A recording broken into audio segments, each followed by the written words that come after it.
if you like to try to answer those as best we possibly can. If you'd like to come join us here, we'd love to have you. Come be a part of us and just come visit with us for a little bit.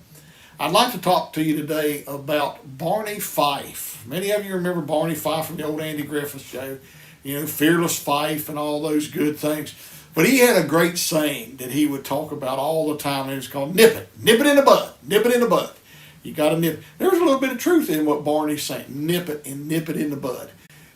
Instead of letting things fester, instead of letting things grow, take care of it right then. Don't let it get out of hand. A lot of times if we don't do Barney and nip it in the bud, things will grow, they'll fester, and before long they get out of hands. If you have anything that you need to deal with, if there's any conflict, if you have, Scripture tells us if we realize when we're offering our gift, if we have sin or we realize we have aught with our brother or whatever, then we're to deal with it right then. Leave the gift there. It says, go and be reconciled to your brother or your sister before you come back and deal with God. But again, nip it in the bud. Taking care of things right then. Making sure that we don't let them fester, because what happens when they fester, they grow, they get out of hand.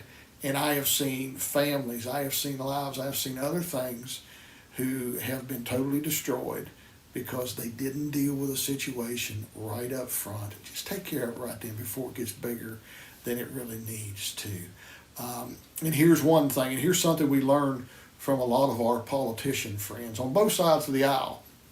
They'll do something and then they get caught and people realize that they have done something. Instead of admitting to it up front and just dealing with it then, a lot of times they try to cover it up, and the cover up becomes worse than the crime that they actually did, or whatever thing they did to offend somebody or whatever. Remember Watergate, Nixon could have probably dealt with the whole things a lot better if he would have just right up front admitted to things and gotten it out of the way. He may have still had to resign, but at least he might have had the embarrassment and maybe saved the country a lot of embarrassment. But that's just one example. Just deal with things up front in your own life, in your family life, in your church life, in your relationships. Deal with it right away and take care of it. Nip it in the bud. Barney Fife. Sometimes we can learn a lot from old Barney. Pray today that God